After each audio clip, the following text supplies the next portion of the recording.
Hey folks, TGIF, Dan Frio here of The Opening Bell with Dan Frio.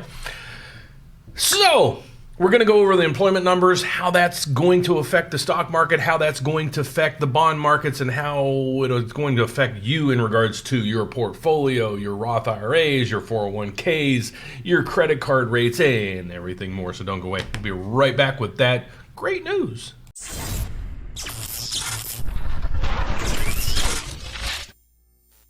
Okay, so walking into Friday, here's my thoughts. Okay, we have numbers that come in. Let's just go through it. Let's get at it. And sorry for my rant and raving last night. I was kind of in a little ticky mood, and there's well reason for it. Here's my channel. We'll get to that at the end. What I want to ask you guys to do, if you're getting value from my channel, please do me three things. Give me a thumbs up if you're getting value.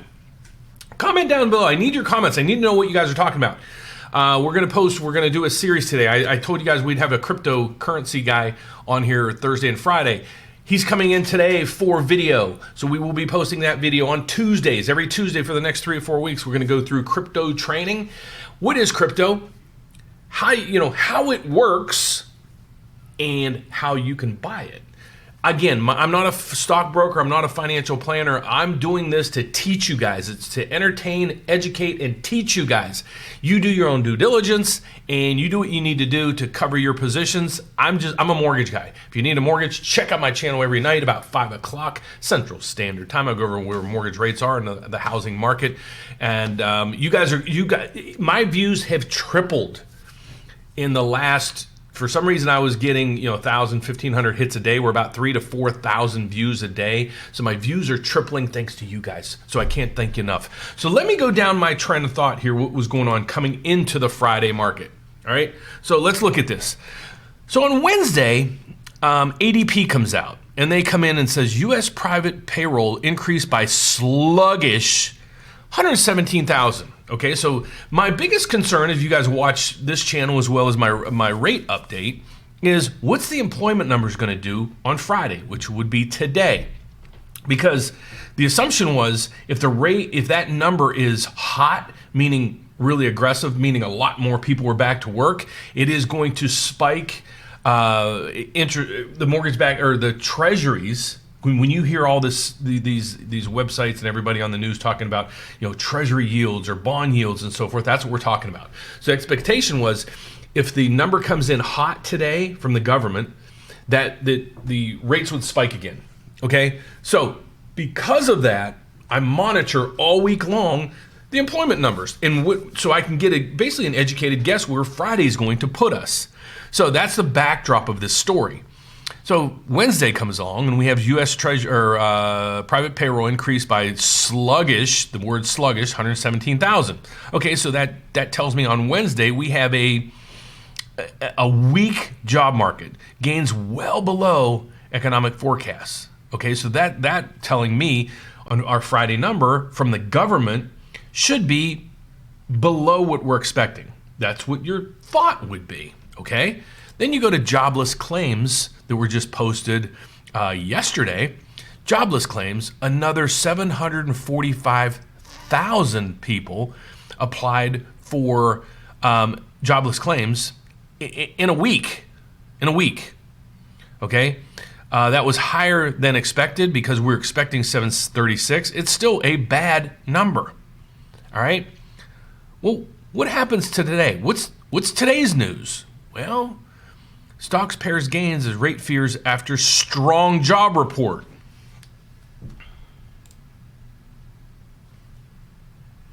So Wednesday, ADP comes out with a dismal jobs, report.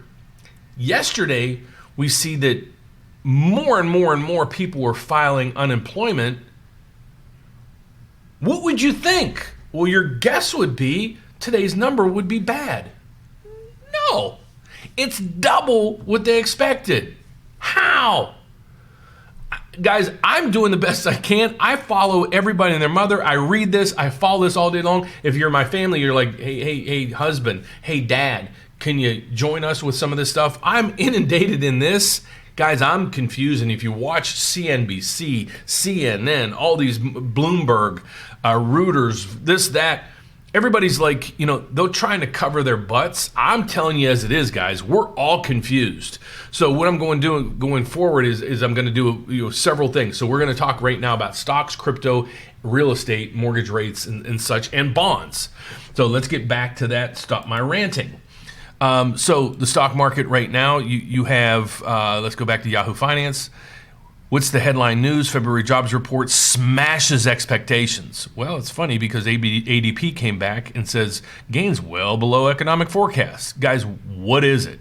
I don't know. So let's go through some of this other stuff just to prep for where we're going down the road on this one. Spring housing market just lost more than 200,000 new listings. Why is that?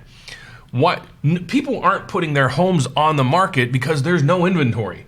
So somebody has to start popping, their properties out there because it's a domino effect. You can't buy another house if it's not for sale. So limited demand or limited quantity is really what's affecting the markets right now. That's why people aren't able to buy because there's no inventory. 10-year treasuries jump to year high of 1.62. Well, let's see how accurate this is. So far, all of this information that we've gotten from all the news outlets and all the analysts and everything, it's basically, it doesn't appear that anybody has a clue what they're doing, and then that reflects on me. My apologies. Okay, so that's what's going on with the backdrop of everything. So let's get down to another thing. I'm going to rant and rave about this because it's got me. My concern is for all of us. What I mean by that is the long term of us, the people. We do not want higher rates. We're not going to have mortgage rates and everything basically at 2% or 0 to 2%. You hear the federal funds rates at a quarter. That's with interbank lending. Mortgage rates are at historic low for the last year or two. I always tell my sales people, guys, rates aren't going to be 2% forever. Expect an uptick. I got in this 33 years ago when rates were like 12 or 15%. To get a rate at 3% is like, are you kidding me? So that's the backdrop on a lot of this stuff. But my concern is the stimulus package. So now let's look at the macroeconomics behind all of this. You have a very strong jobs market. It was reported today, double what we expected. So the coronavirus infection rate is one of its lowest points that we've had so far. Well, since it began. Okay, that's that. The vaccines, we're going to have a glut of them within probably 30 to 60 days because everybody and their mother is getting approved for the vaccinations or the drug. And now we have Johnson & Johnson and Merck combining efforts to get out more and more drugs. So that backdrop, again, is the people are going back to work. But we still have a stimulus package going out there of $1.9 trillion, and 90% of it is just BS spending. So we're spending our dollars that's going to increase inflation. Guys, it's going to. This stuff is getting manipulated right now. Watch this, earmark this to watch in 6 months to a year, and you'll be like, dang, he was right on. Okay, so that's one. The dollar, because of the glut of money in the economy, should be devaluing the dollar. That's why a lot of us investors, we invest in cryptocurrencies, and a lot of big companies are jumping on the bandwagon, as a lot of countries and governments are jumping on that bandwagon as well. So that's my backdrop of all of this. So I'm going to let's tie all this together in a nice little bow. So let's go on to the stocks that we monitor on a daily basis. Let's go to the stocks that we monitor on a daily basis. Okay, so we go through and I go over my staples. Now the staples are going out of vogue right now. I'm going to discuss that and bring in components of this next week because I'm going to do a bunch of research over the weekend. My outlook right now is to start loading up or adding to my positions in oil, especially oil, and travel and leisure. So that pick for me has been Disney, as you guys watch me. But there's another player in the market that I just added to my positions in today. And where is that? The ticker symbol is GUSH. So hold on, let me find that. So here we go. GUSH basically is, and you got to bear with me. My mentality on a lot of this, I double expose. I take a little more risk than the average person, just to let you know. So a lot of the things I do, I'm letting you guys know what I'm personally doing, but do your own research, because you might not have a threshold for some of the risk positions I take. But what I just added to my position in yesterday was this right here, and the ticker symbol is GUSH, G-U-S-H. All right. Look at what it's done. Basically, it's oil and gas exploration, and it's a 2 times shareholder. But basically, they buy derivatives and other components of the stocks that they hold, basically to get a bigger return. You take on bigger risk, but you should be able to get double the returns.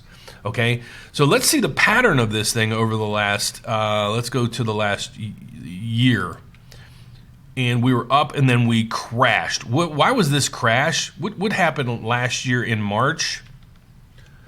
Exactly, the pandemic. So now let's go to where we are now. Look at this thing. So we go back to 1 year. Where was this trading down in this area? It was at 1712 is the price, 1712. Where are we today? 85. Did we miss the boat? No, because this is going to keep going up and up and up and up and up. Other information came out that the oil-producing OPEC, oil-producing nations, I'll put it that way, they came in and said they're not going to increase production. So if you have more demand and less production or equal production, more demand is going to cause prices to rise. So you're going to see prices rise in the oil and gas fields. And this is a way to play, let the professionals do this for you, and use your money to leverage it in these fields. Today it's up 5%. So I bought yesterday, I'm just letting you know, and I'm up 5% on my money today. Okay, so that's that. But that's me. That's what I'm doing in my positions right now. So I'm adding to my positions in Gush, G-U-S-H, and Disney. Disney is down 0.64%. I'm still a proponent of that. And the other position that I've been adding to is XLF. XLF is a financial ETF that is a basket. Just think of it as a basket of stocks. You buy one share of this, in essence, you're buying 20 other banking companies or financial companies that are a part of this stock. And it is up 0.49 or 59 today. I'll take it all day long. So let's go to my staples that I always follow. And guys, these are now becoming out of vogue. Google, Amazon, Apple, and Facebook. Facebook's up 1 today. Google's up 1 today, but the other ones are down. All right. So that's, I still think these are fantastic companies, but they outran the numbers. Apple, one of the best companies in the world. I'm still a proponent of that. Amazon might slow, it might not. I'm still a big proponent of that. And Facebook, I'm a big proponent of that. But there's other NASDAQ stocks that are technology that are going to get crushed because people are going to go back to work, go back in the evenings, go back. I found out the movie theater by my house is opening back up. So it's going to cause a lot of those, home entertainment plays, home work plays, because a lot of people will be going back to work after they get shots and so forth. So again, I'm moving out of a lot of NASDAQ or tech stocks, moving into the entertainment field, leisure and entertainment, as well as natural resources. Okay, so let's get on to the cryptocurrencies. They're doing dismal as well. Still can't figure it out. But Bitcoin Cash is down 2% today. Bitcoin is down 1.86, and Ethereum is down 5%. This is how I leverage in these fields. I also own Bitcoin and Ethereum, the actual coin, but this is a way to invest in stocks that basically hold this on your behalf and manage it on your behalf. They're getting hit today. They've had a huge run, guys. So they're still, it's still if you've been in it for a while, you still have a good position. Am I getting in now? Please dollar cost average, meaning put a little bit of buy, say $200-300 a week, and just do it week after week after week. Over a long period of time, you're going to have an average price that should, as long as the stock is creeping up gradually, it should make you money.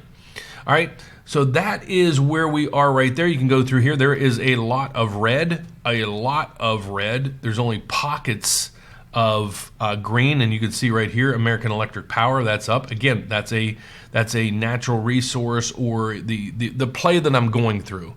So it's energy, oil, gas, natural gas, so forth.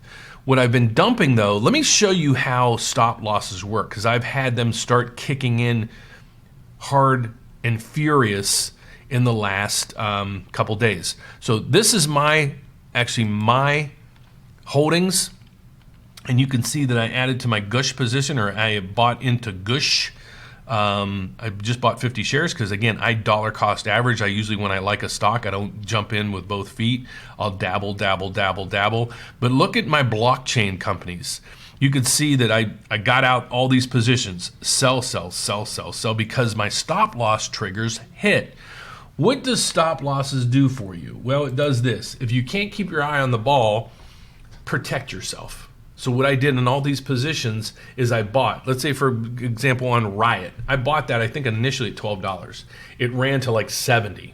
I love my position. I put in a stop loss. Don't ask me why, but I put it in at $40 because I'm thinking it'll never hit 40. And I have enough room to run.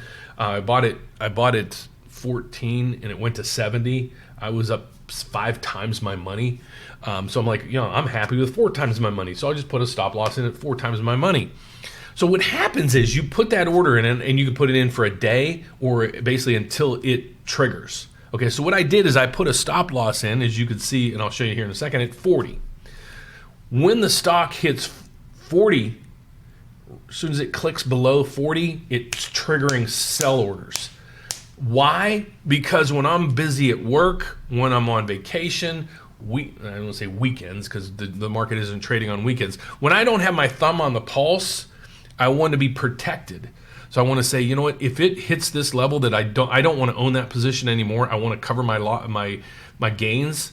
So this is what I do, and this is how it happens. As soon as it hit 40, look at 40, it starts selling my positions, and it's sell.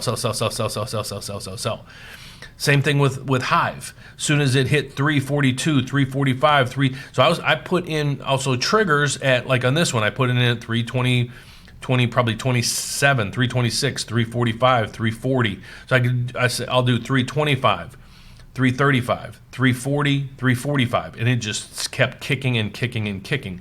So you can see that my positions are being dumped, and I didn't do this. It was an automatic trigger on how all of that worked.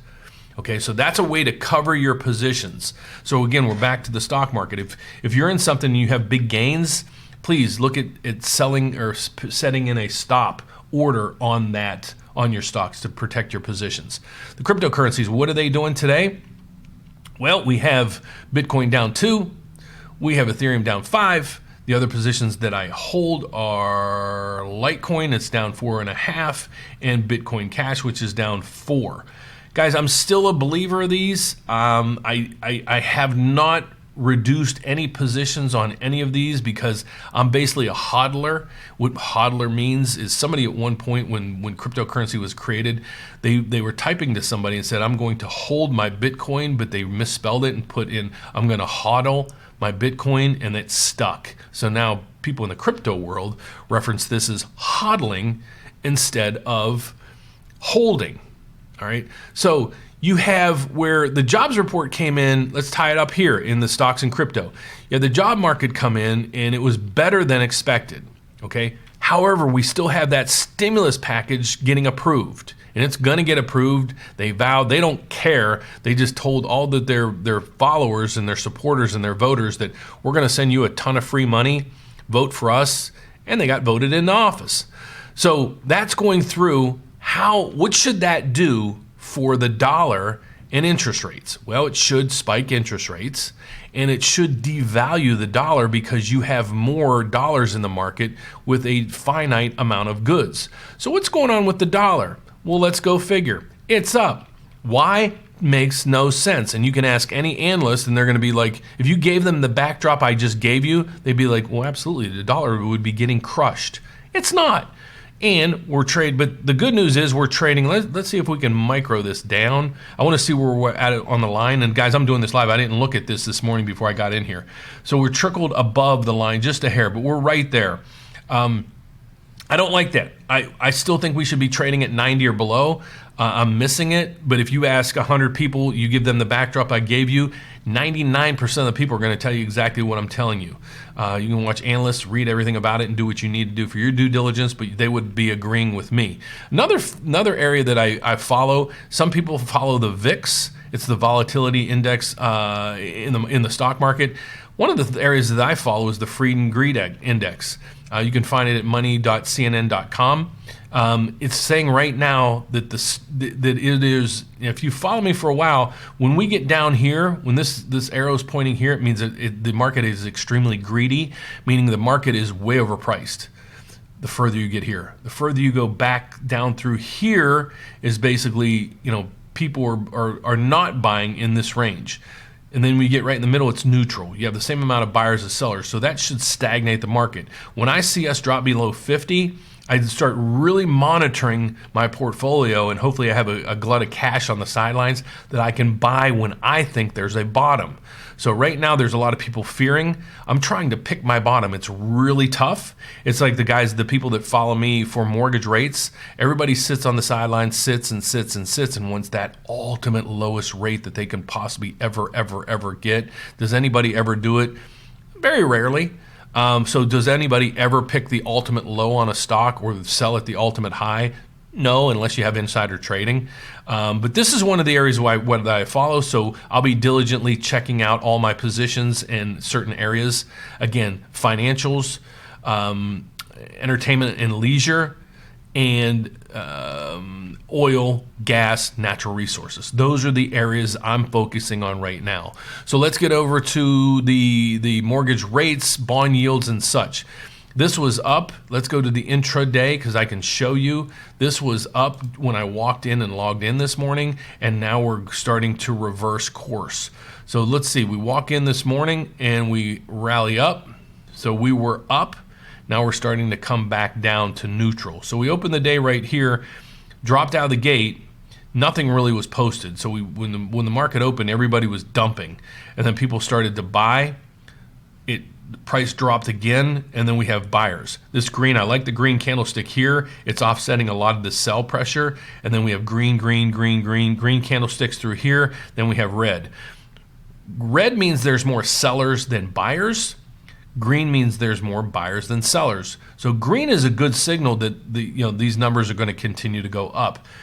I follow this as well as my mortgage people follow this. And the reason being is this is what's happening to the mortgage-backed security bond.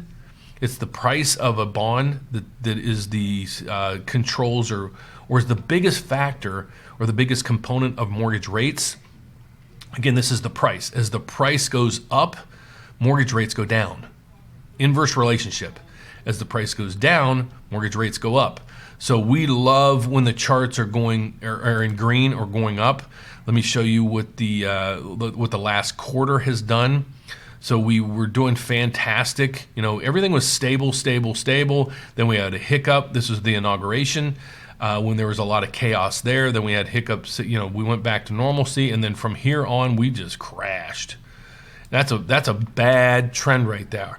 Then we recovered a little bit. I'm expecting we should be trading up in this range right here, truly, right through here. At worst case scenario. So we had that, and then we had a rally, and then again the interest rate fears, and again it's a lot of media stuff too, but there's interest rate fears again, and there's a lot of components why interest rates are basically. There was an article yesterday. Bond yields yields are kryptonite to stocks. So I'd highly suggest that you see that on CNBC. Great article there. So we're seeing mortgage rates go up. Guys, we're still, you're not in the twos, but we're still in the, really low, say 3 to 3.25 is where rates are right now on that area. So that is it for today. I hope you follow my channel. You can go to the Rate Update with Dan Frio in YouTube. Please don't forget to subscribe. Click the bell so you get an alert every time I post. Give me a thumbs up. But guys, here's one of the things I'm going to ask you to do, and I need your help over the weekend.